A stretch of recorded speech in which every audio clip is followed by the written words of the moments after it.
Sejam todos bem-vindos a mais uma palestra da Semana do Linux, o primeiro congresso online gratuito de GNU, Linux e tecnologias livres. Olá pessoal, sejam bem-vindos aí à Semana Linux, especificamente para minha palestra sobre Storage Open Source. Meu nome é Murilo, eu falarei um pouco aí sobre as diferentes soluções de storage que temos aí de código aberto e que vocês poderão utilizar aí na rede de vocês. Aqui na nossa estrutura, primeiro eu vou falar um pouquinho sobre o que é um storage. Vou falar sobre o File System ZFS, que digamos que é a parte mais importante aí da nossa palestra, porque é esse File System que diferencia a tecnologia de storage dessas soluções open source de um servidor Linux com file server ou fornecendo volumes via SCSI, que esse é o principal diferencial aí dessas soluções, é suportar esse File System tão poderoso que é o ZFS. Também vou explicar um pouco a diferença entre o ZFS e o EXT, que é o File System padrão do Linux. Vou mostrar aí duas soluções open source de storage e no final vou mostrar um comparativo entre elas. Bom, primeiramente, o que é um storage? O storage é um hardware que recebe diversos discos e faz o gerenciamento e distribuição dos mesmos, incrementando o nível de segurança e performance deles. Esse storage ele pode ser de três tipos. Ele pode ser um DAS, um NAS e um SAN. O DAS ele é um Direct Attached Storage. Nesse módulo, esse tipo de storage DAS, ele fornece os discos, os volumes para os servidores ou as máquinas que irão utilizá-los através de cabos SCSI. Ele é a tecnologia mais antiga aí que a gente tem de storage, que ainda é vendida. Ele é um pouco engessado para os nossos moldes de rede hoje pelo seguinte: ele só vai entregar o volume para o servidor que possui esse cabo SCSI. Eu não consigo compartilhar ele na rede. Então hoje ele é algo muito simples e muito específico. E ele também é um storage que ele não chega a ter muita inteligência. Ele é como se fosse um bundle de discos, onde eu somente vou fornecer esses discos, esse volume para o servidor que tem esse cabo SCSI. Aí ele é uma parte bem simples. Diferente do NAS, que é um Network Attached Storage, onde eu consigo fornecer um serviço de arquivos na rede. Eu consigo pegar esses volumes que estão no storage, eu consigo criar um file server, um file system dentro desse NAS e compartilhar eles com os meus clientes. Esse compartilhamento geralmente é feito via CIFS, né, que é o protocolo do Samba, via NFS, via AFP. E essa é a principal diferença. Com o NAS eu consigo ter um ponto de distribuição na minha rede desse serviço de discos. No caso, já com um serviço de arquivos aí em específico. E aí eu já consigo distribuir esse meu serviço entre os servidores e clientes da minha rede. Eu posso, por exemplo, com esse NAS, montar o meu file server e já distribuir para os meus clientes uma share na minha rede, um mapeamento, uma unidade NFS para os Linux sem necessidade de ter um servidor físico, somente com essa função do storage. Já o SAN, que é o Storage Area Network, ele é como se fosse uma mistura do NAS e do DAS. Com o SAN, eu consigo criar um dispositivo de bloco, como se fosse um disco cru, e fornecer ele na rede, numa Storage Area Network.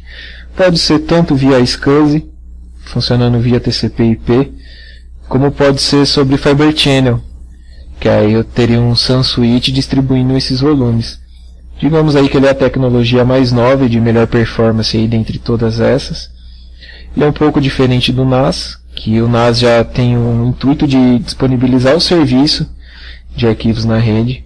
E o SAN ele tem o intuito de disponibilizar o dispositivo de bloco, como se eu tivesse um HD na minha rede que esses servidores acessariam remotamente, como se fosse um disco local. Porém, ele está numa Storage Area Network. Essa aí é a principal diferença dela. As soluções que eu vou apresentar, elas seriam como se fosse um misto entre o NAS e o SAN. Embora o principal meio de utilizá-las, que que o mercado utiliza seria como um NAS, fornecendo serviço de file server. Elas também suportam a SCSI, que onde eu entrego um dispositivo de bloco na minha rede. Aqui. Então é como se fosse um storage polivalente. Lembrando que essas soluções são sistemas operacionais que nós instalamos em uma máquina, uma virtual machine, que disponibiliza esse serviço de storage. É como se o sistema operacional de storage virasse uma commodity, onde eu tenho essa commodity, que são esses sistemas open source, que eu vou mostrar aqui o FreeNAS e o Nexenta, vou mostrar mais detalhes deles adiante. Eu posso instalar ele em qualquer hardware, e a partir desse hardware eu vou conseguir fornecer esses serviços, já de uma maneira otimizada. E eu também vou mostrar agora no capítulo de ZFS, o porquê é importante essas soluções, e quais são as diferenças dela para um servidor Linux, ou até mesmo um servidor Windows, que entrega esses volumes. Então, um pouco sobre o File System ZFS. O File System ZFS significa Zettabyte File System. Ele é um file system aí que suporta alguns zettabytes de informação em uma mesma partição. Ele foi originalmente desenvolvido pela Sun Microsystem para ser usado no sistema operacional Solaris. E ele é licenciado sobre a licença CCDL.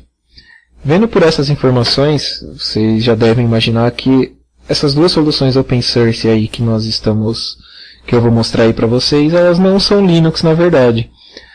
Eu vou mostrar o FreeNAS, que é uma solução baseada em FreeBSD, e o Nexenta, que é uma solução baseada em Illumos, que seria um fork do antigo OpenSolaris da Sun. Um dos motivos desse ZFS não ter nativo no Linux é justamente pela licença CCDL, que é uma licença baseada na MPL, que é a licença da Mozilla, que deixa esse código aberto, porém ele ainda mantém a parte do conteúdo intelectual como se fosse um copyleft para os criadores desse file system. Somente esse termo ainda é incompatível com a licença GPL, na qual é baseado o Linux. Então não é tanto por questão técnica que o ZFS não está incluso por padrão nas distribuições Linux, e sim por alguns problemas filosóficos e também ideológicos aí do desenvolvimento tanto do Unix, quanto do FreeBSD, quanto do Linux. Por causa dessas incompatibilidades aí, a gente tem esses dois storages open source baseados em sistemas não Linux, porém, sistemas Unix. Algumas funções aí do ZFS. Ele nativamente tem suporte ao RAID Z. Esse RAID Z é um RAID específico de volumes ZFS. Ele, como eu posso explicar, ele ficaria aí em questão de desempenho, o intermediário entre o RAID via hardware e o RAID via software. Ele já tem esse suporte nativo no dispositivo de bloco. Esse RAID Z seria praticamente como se fosse um RAID 5, com algumas diferenças aí do nível em que ele é feito, que o RAID 5 aí ele pode ser, que o RAID Z ele é específico para o volume ZFS. Ele tem o RAID Z2, na qual ele é baseado no RAID 6, onde ele mantém 2 bits de paridade. No RAID Z ele mantém 1 bit de paridade igual ao RAID 5. Tem o RAID Z3, se fosse um RAID 7 com 3 bits de paridade. Seria uma redundância enorme. Geralmente o pessoal usa somente o RAID 5, aí o RAID 6, para fazer esses file server. Lembrando que sempre com o RAID 5 você vai perder pelo menos uns 30% de volume no espaço, que seria reservado para paridade aí com você utilizando 3 discos. Então essa é uma das diferenças. Outra diferença deles aí que muda bastante a performance é que ele tem o prefetch de bloco de sistema de arquivo ou discos. O que significa esse prefetch? Significa que ele faz uma leitura antecipada de blocos do file system ou do disco quando você solicita uma informação. Ele já consegue pegar pela indexação do file system ZFS onde estão esses blocos, e ele já consegue, antes da leitura do primeiro, identificar onde estão todos. nesse caso a varredura no HD é muito mais precisa e muito mais rápida aí, do que um file system XT3 ou XT4, por exemplo, ou até mesmo NTFS. E ele também é um sistema que tem bastante íntegro. Ele não tem tanto problema de dados corrompidos por causa das funções de copy on write e Merkle Tree, com a integridade do file system. O copy on write, ele é uma função que ajuda na parte de recuperação de dados quando tem alguma falha inesperada, como por exemplo uma falha de energia. Quando acontece uma falha de energia lá no Linux, num volume XT que tenha journaling, ele vai ler o que tem na parte do journaling, ver o que ficou pendente, terminar esse processo de escrita e vai usar o FSCK, que ele vai procurar na estrutura inteira, vai ler a estrutura inteira do disco, procurando blocos não contíguos e vão para tentar manter ele para tentar manter a integridade e reparar qualquer erro causado aí por esse crash aí que possa acontecer e atrapalhar o processo de escrita. Em sistemas que não tem o journaling, ou alguns outros file system mais antigos, ele ainda usa o conceito da pasta Lost and Founds, que os arquivos que recuperados nesse processo de varredura, ele deixa nesse diretório. Já nos FS não, ele tem essa função copy on write, que evita justamente ter que passar esse FSCK e manter o sistema íntegro. Ele faz isso nunca sobrescrevendo blocos ativos no sistema. E isso garante que ele não mantenha nenhuma inconsistência. Uma informação sempre vai procurar um bloco livre ou um bloco desativado do sistema, com uma informação aí que não fosse mais válida. E vai escrever nesse bloco. Isso evita que ele tenha informações quebradas.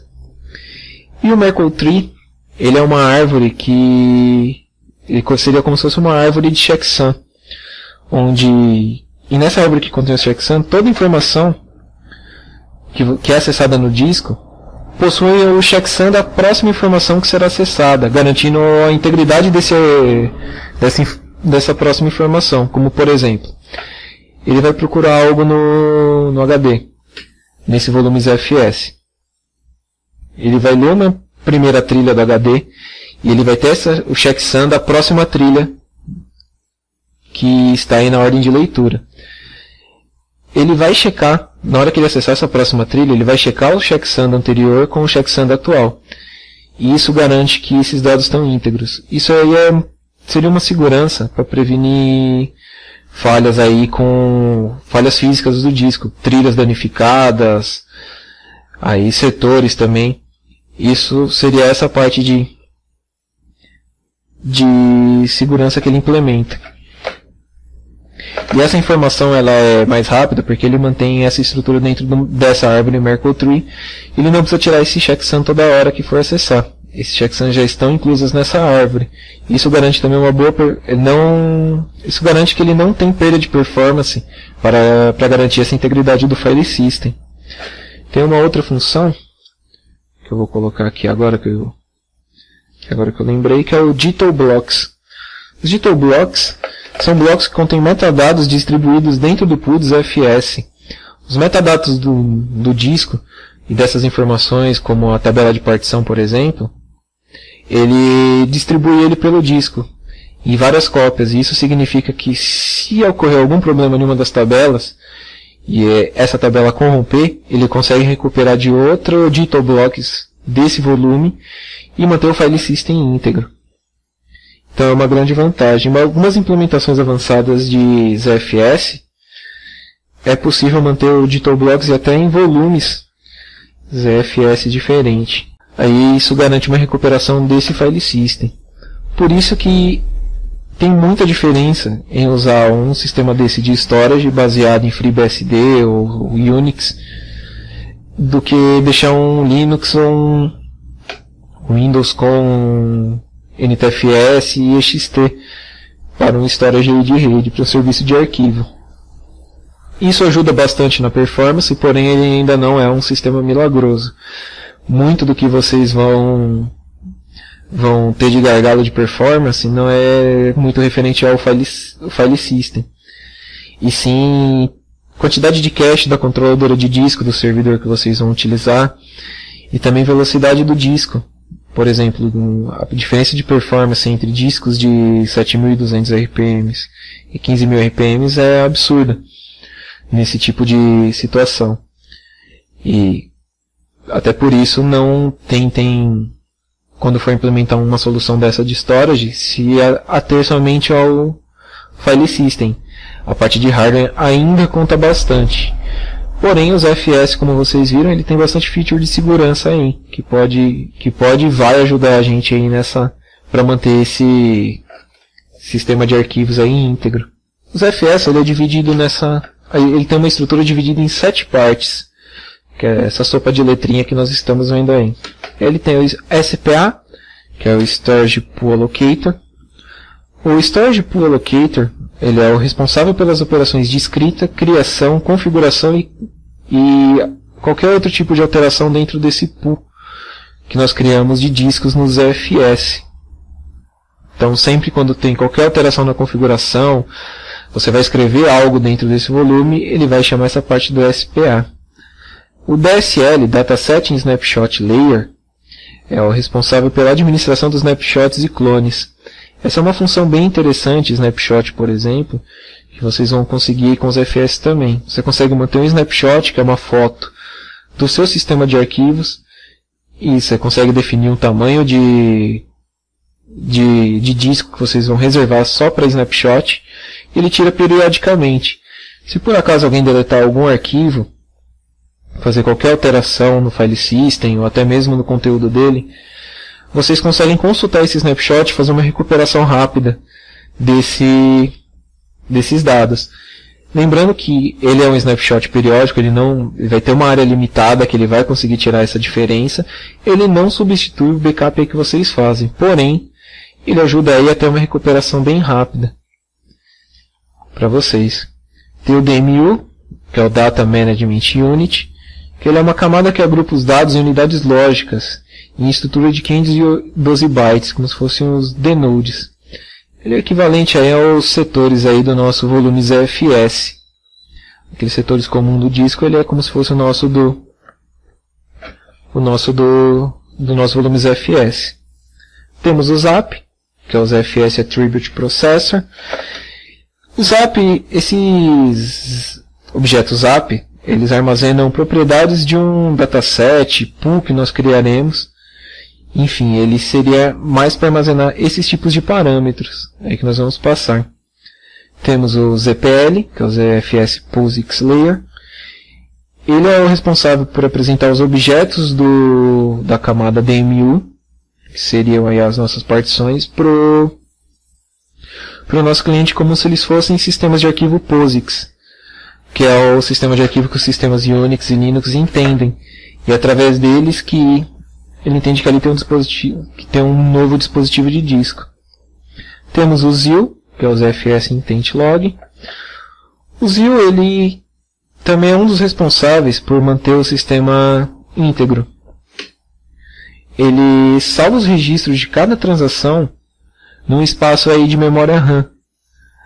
E o ZFS pode recuperar esses registros caso tenha ocorrido alguma falha na hora dessa gravação. Ele vai buscar a informação que está no ZIL, ele vai acusar essa falha, ele vai buscar a informação que está no ZIL e tentar reescrever ela.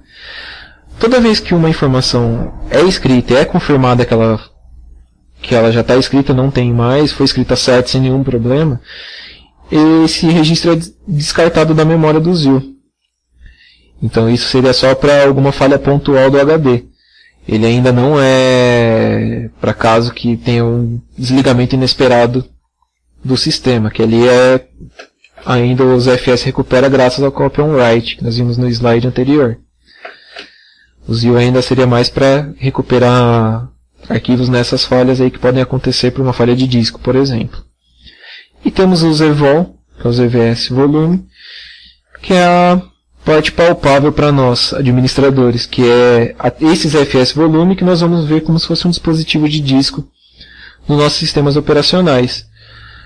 Quando eu crio um ZVOL e entrego ele para um Linux via SCSI, por exemplo, eu vou enxergar ele como se fosse um disco local, lá no meu /dev/SDA. Ele aqui é um dispositivo de bloco que vai ser compartilhado com o cliente. Ou é o dispositivo que eu vou criar aqui o meu file server do NAS e entregar esse volume via CIFS ou via NFS. Então essa aqui é a parte principal dos FS que vocês precisam saber. É a parte que diferencia ele dos demais sistemas Linux, aí dos demais file systems, né? Agora só vamos fazer aqui um comparativo rapidinho dele com os sistemas XT. Aqui mais informações sobre os FS, vocês podem conferir até aqui na wiki do projeto. Aqui, ó, toda essa palestra, essas informações eu levantei de lá. Vocês podem ver por aqui. Fui checar agora, o site está fora do ar, do JavaNet, porém vocês têm o link aí para consulta aí que vocês podem pegar aí pelos slides e consultar posteriormente.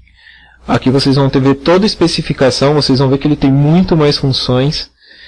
E também vão ver que essas interfaces gráficas seriam para facilitar o nosso trabalho, que tudo que vocês vão fazer nela, que com exceção de alguns plugins e algumas facilidades, vocês conseguiriam fazer direto com comandos nos EFS. Mas não é o nosso foco agora. Vou falar sobre as diferenças dos EFS e do EXT. As principais seriam essa. Os EFS, eles suportam um tamanho maior de volume, no caso de file system. Ele consegue incluir volumes aí na casa dos zettabytes aí, até como o próprio nome dos FS já diz, zettabyte file system. O ext4, que aí é a última versão do file system mais utilizado em Linux, do padrão, ele tem um limite de partição de até 1 exabyte na versão de 64 bits dele. E também aí ele tem, para um arquivo único, no ext4 ele tem uma limitação aí de um arquivo de 18 teras, aí um arquivo único de 18 teras, e nos FS esse volume também é bem maior, aí na casa dos exabytes. Como dito anteriormente, ele tem uma melhor performance na checagem de integridade do volume. Quando vocês precisarem fazer esse tipo de checagem, por causa do copy on write, ele não tem esse risco de ter crash. Ele até tem um risco, mas é muito menor do que o outro file system. E ele não tem aquela necessidade do Linux quando está muito tempo sem desligar ou tem um desligamento inesperado de rodar FSCK. E dependendo do tamanho do volume, o FSCK pode demorar até algumas horas. Essa é uma vantagem dos FS aí perante o ext4. Outra diferença aí é que os FS possuem exclusão segura. O que eu quero dizer com isso? Um arquivo deletado nos FS, ele é deletado mesmo. O espaço ele é deletado o índice e o espaço dele é preenchido com zeros. Diferente do ext4, do NTF, até mesmo do NTFS, mas mais do ext4, onde o arquivo deletado é deletado o índice dele e o dado fica solto no HD, sendo passível à recuperação. Isso pode ser encarado também como uma fraqueza, dependendo no que você for utilizar. E no ext4, caso eu tenha algum problema na minha partição, eu conseguiria ainda varrer ele e buscar arquivos perdidos no HD. Mas como no caso é uma rede corporativa que dificilmente um storage passaria por esse tipo de procedimento, ele tem essa função de exclusão segura. Então arquivo deletado no ZFS é arquivo com índice removido e com dados preenchidos com zero no HD. E ele também tem suporte nativo a snapshots, aí como nós vimos anteriormente. No Linux ainda é possível tirar snapshots de volumes LVM, não diretamente do ext4, e sim de volumes LVM. Porém, já aí algumas funções um pouco mais complexas, comparados com a facilidade que nós fazemos nos EFS. Então, fica aí marcado como uma vantagem. Ainda o ext4 ele não tem essa mesma performance para storage, porém uma alternativa open source disponível no Linux seria o BTRFS, que é um novo file system aí que ainda já está começando a ser bem utilizado. Ele já é o padrão agora se eu não me engano, desde o Fedora 20. embora ainda não é recomendado para a partição do sistema, ele tem bastante funções muito parecidas com os FS. Aí, porém, ele ainda é muito mais jovem comparado com o mesmo. Então, os FS ainda é uma opção mais estável, muito mais utilizada pelo mercado. O BTRFS, eu sinceramente não vi nenhuma implementação dele ainda em área corporativa. Pode ser, muito provavelmente também, ele vai amadurecer e no futuro será a alternativa open source aí para Linux, aos FS. Mas, por enquanto, ainda não temos um concorrente à altura. Nem tudo são flores nos FS também. Aqui eu não tenho até esse comparativo, mas uma diferença, uma desvantagem dos FS perante o XT4 com LVM, enfim, é que é bem difícil a expansão de volumes FS, um ZVOL. Eu não consigo fazer, por exemplo, como no LVM, que eu consigo adicionar um disco e expandir minha partição facilmente. Nos FS ele não tem esse suporte, sendo a alternativa, destruir esse volume, colocar um disco e redimensionar ele. Porém, ainda é um procedimento bem complicado e com muita atenção, precisa ter muita atenção para não ter uma perda de dados. E ele também é um pouco arriscado. Então, esse ainda é uma dificuldade que nós temos aí dos FS perante o XT e o LVM. Essa expansão dinâmica ainda não é feita de maneira muito fácil. E se vocês forem até checar no fórum, documentação, nem é recomendado expandir um volume FS dessa forma, embora é possível. Bom, terminamos o nosso comparativo. Vamos agora aqui mostrar as soluções open source de storage, né? Aqui eu separei duas, que é o NextCenter e o FreeNAS. Estou até com elas aqui na tela. Vou começar aqui pelo... Instalei as duas em um VirtualBox. Embora elas funcionam no VirtualBox, mas a documentação oficial de ambas são homologadas somente para VMware. Então vou falar um pouquinho aí primeiro do FreeNAS.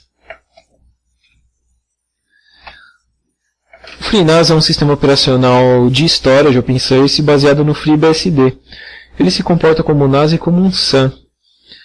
Lembrando, lá que eu falei no começo da palestra, esses dois sistemas não são baseados em Linux por causa dos FS. Tem aquela incompatibilidade da licença dos FS, a CCDL, com a licença GPL do Linux. Por isso ambos não são baseados em Linux. Ele suporta os protocolos, ele tem o suporte ao CIFS, ao NFS, FP, que é o protocolo da Apple, e a SCSI para a distribuição desses volumes. Ele suporta plugins adicionais. Aqui tem tanto plugin do Nagios, plugin de backup, plugin de integração com Active Directory, que vocês conseguem habilitar pelo próprio repositório da ferramenta. Acho que a principal vantagem dele é que a documentação dele que vocês podem achar no site do projeto, vou mostrar aí no final, ela é muito grande, com muitos vídeos, muita documentação escrita em mais de 40 línguas, e ele tem uma comunidade bastante ativa, aí com bastante usuários e bastante suporte aí para resolução de problemas. Ele é disponibilizado sobre a licença BSD. Ele possui uma interface web bem amigável, de fácil utilização. Isso facilita bastante quem não tem muita familiaridade com linha de comando. E até mesmo para quem já tem familiaridade com a linha de comando, a interface é muito mais confortável, é uma interface muito bem desenvolvida, que eu vou mostrar aí para você em seguida. E ele não precisa de documentações tão avançadas assim, de conhecimentos tão avançados de storage. Por ele ser muito simples, a administração dele via web, você não precisa ter enraizado muitos conceitos de storage, como deduplicação, entre outros. É tudo feito de maneira muito simples aí pela interface. Que eu vou mostrar para vocês. Ela é uma interface bem simples. Se vocês forem reparar, muito desses NAS residenciais vendidos aí para pessoas físicas, aí sem ser empresa, tem uma interface muito parecida, que provavelmente todos eles são baseados aqui em FreeNAS. Que vocês têm tanta parte de administração de usuários, vocês podem criar tanto por roles como por criar usuários diretamente. você tem a visão geral aqui do sistema, você consegue adicionar rotinas no cron, tab, colocar no NTP, você pode colocar umas funções de sincronização de arquivos por rsync. Vocês têm acesso ao sysctl do FreeBSD também, e algumas outras partes de tuning aqui que vocês já conseguem fazer pela própria interface. Ele cru, para a instalação default, já tem até uma boa performance, mas ainda é possível melhorar ainda. Aqui na parte de storage vocês conseguem configurar aquela parte de snapshot dos ZFS. Pode adicionar períodos ou fazer esses snapshots manualmente. Vocês conseguem criar e gerenciar os seus volumes iSCSI, seus volumes ZFS, perdão, tudo por aqui. Temos aqui todas as opções de compartilhamento de NAS, que é onde aqui podemos criar esse volume e entregar ele diretamente para os nossos usuários, sem a necessidade de eu ter um servidor Linux ou Windows fazendo essa função. O próprio FreeNAS fazia aqui, vocês podem ver que é tudo muito intuitivo aqui nele. Aqui na parte de serviços, temos aqui o nosso serviço de iSCSI, serviço de integração com LDAP, Dynamic DNS se vocês forem disponibilizar alguma coisa na internet, serviço de SNMP, TFTP, enfim. Como vocês podem ver, ele é um sistema bem confortável de se utilizar. Ele já tem a parte de reporting dele, de monitoramento, onde ele vai dando os gráficos aqui. Embora também é possível colocar um SNMP e monitorar ele por um Nagios, Cactus, Zabbix. Ele tem suporte a mais de 40 linguagens diferentes. E é um sistema aí bem completo para vocês e bem simples, principalmente para se colocar em uma empresa. E agora eu vou mostrar aqui para vocês também o NextCenter Store. O NextCenter ele é um sistema operacional de storage open source.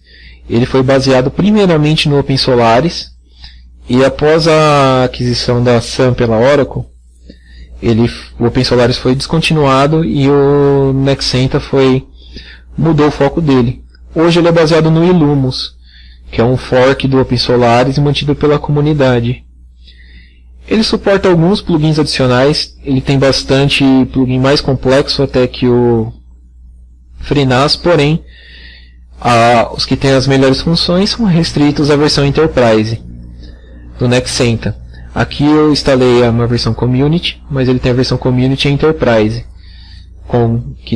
que as principais diferenças são o suporte pago da NextCenter Systems, e outra diferença dele é o acesso a esses plugins Enterprise aí, que tem algumas integrações com Active Directory ou com alguns outros sistemas de business aí. Mas também ele é uma boa alternativa ao FreeNAS. Ele é um pouco mais complicado, ele exige aí um pouco mais de conhecimento. A instalação dele é um pouco mais simples, que ele já vem com Wizard, que vocês podem já configurar os seus primeiros volumes e entregar na rede, aqui como vocês podem ver a interface. Porém, depois de instalado, vocês vão ver que a interface dele ele é bem mais simples do que a interface do FreeNAS. Ele tem bem mais funções escondidas aqui, embora ele tenha aqui alguns gráficos que ajudam vocês. Ele é um sistema que o open source dele deixa muito a desejar comparado com a versão Enterprise. Até por motivos óbvios aí, né, na casa da venda do suporte. Essa versão aqui ela é mais simples, também mais espartana. Mas para uma rede normal, uma rede de pequeno e médio porte, sistema de file server ou de entrega de volumes, ele atenderia tranquilamente. Ele exige um pouco mais de conhecimento de storage do administrador do que o FreeNAS. Aqui vocês teriam que algumas vezes recorrer à linha de comando dele para fazer algumas funções específicas. Todos eles, tanto o FreeNAS quanto o NextCenter, só que eu esqueci de mencionar, após a instalação e colocado o IP, ele já libera o acesso à interface web. Então toda a maioria da configuração pode fazer aqui. O FreeNAS vocês vão instalar, colocar um IP manualmente e acessar aqui. Ele já vem cru para vocês começarem a montar. O Nexenta, diferente do FreeNAS, ele ainda vai jogar aqui um pequeno wizard para a configuração do IP. Depois de configurado o IP, vocês vão acessar aqui. Eles vão jogar num outro wizard para configurar nome do servidor, região que ele está, fuso horário, servidor de e-mail para enviar alertas e tudo mais. Mas mesmo com esse wizard, ainda a administração dele é um pouquinho mais complicado do que o FreeNAS. Mas também é uma ótima ferramenta aí para file system. E agora, por último, vou mostrar o comparativo entre os dois. Tem um comparativo aqui no próprio site do FreeNAS. Embora um seja alternativo ao outro, esse comparativo até que ele não é tendencioso por FreeNAS. É até um comparativo bem interessante para vocês levarem em consideração. Eu deixei o link porque a tabela é um pouquinho grande. Aqui demandaria muitos slides. E isso vocês depois podem pegar esse link e dar uma olhada e fazer todo o comparativo dele. Aqui ele foi feito com a versão Community, que é essa aqui que eu tenho instalada. Não com a Enterprise, que tem mais funções, mas ela é paga. Aqui vocês podem ver que ele avalia tanto o nível de documentação, quanto o nível de conhecimento que a pessoa precisa ter sobre Unix, linguagens suportadas, se existe treinamento para certificação. Vocês podem ver que vocês podem fazer os treinamentos oficiais e virar um profissional certificado tanto do FreeNAS quanto do Nexenta. Ambos mantêm vídeo aí disponível para estudo. Vocês verem aqui as versões de ZFS, que ele tem o número de desenvolvedores, que é algo muito importante. Vocês podem ver que o FreeNAS tem mais de 3 vezes o número de desenvolvedores. O FreeNAS também ele é um projeto aí que tem uma atividade bem mais alta que o do Nexenta, ou seja, a atualização do FreeNAS é bem mais rápida do que do Nexenta Store. E outras informações aí que podem ajudar vocês a escolher uma solução melhor aí para implantar na rede. E eu acho que essa palestra seria mais para fazer essa apresentação aí desses sistemas open source e principalmente do porquê é importante, o porquê seria melhor vocês terem aí um sistema de storage open source para um file server ao invés de usar ele no Linux. Voltando até aqui, que o principal responsável por isso é esse cara aqui, o ZFS, que é o responsável por ter toda essa implementação de segurança aí mencionada, que eu mencionei no começo. Que esses dois caras aqui, FreeNAS e Nexenta, nada mais são que um front-end para criação desses volumes em sistemas BSD e Unix. Certo, pessoal? Bom, eu agradeço a participação de vocês. Meu nome é Murilo Bilha, esse aqui é o meu contato, caso ainda alguém tenha alguma dúvida. Muito obrigado, espero que vocês continuem curtindo aí a Semana Linux. Até mais, pessoal. Um aviso importante. Essa palestra, bem como o slide, ficará disponível na área de membros da Semana Linux e da Escola Linux.